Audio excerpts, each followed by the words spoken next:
siya po ano. Nagumusta siya ninyong tanan.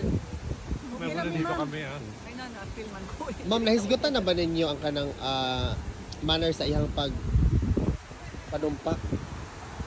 Dili ako ang nag-ano na. Sila may nag-asikaso, nag-lawyer, How are you today, ma'am? Naka-jetlag pa ba gihapon ka? O wala? nakatulog ko pag-abot. So, Setlaw pa. Yun lang mo siguro ang dapat malaman ng taong bayan.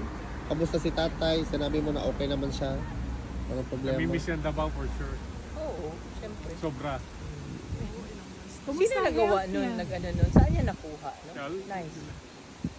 Sila, nilagay nila dito. Kumusta health ni PRD Han? Syempre, wanong expect mo na ano, kaya dapat dalian na nila kay unless gusto nilang mamatay dyan. So, it's going to be in the hands of BBM. Okay. Oo. Thank you, ma'am. Ha? So, Is there expect mo- something... Gusto mo, do you only God knows, di ba? Oo. May 100 years old pa ba yung 80 years old?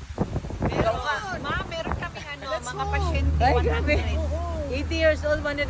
Si Enrile Let's be realistic. 98 tas Enrile, 100 tas Enrile. Pero, let's be realistic. Ano lang ako.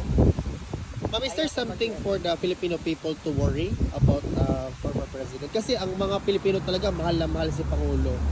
At saka they really want him to be... Pagdasal mo. Pagdasal natin, ma'am. Pagdasal lang kasi kung ako nga, marami ako maintenance. 55 anyos ko. Okay.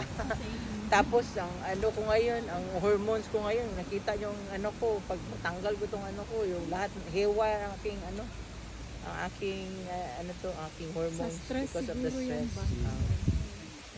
Haywire, so lalo na yung ano, nandun sa loob, Yung medicine 80 kaya, anyos. yung medicine kaya niya, nainom niya ba niya? O Yan ang ano, hindi ko pa alam yan. mga medicine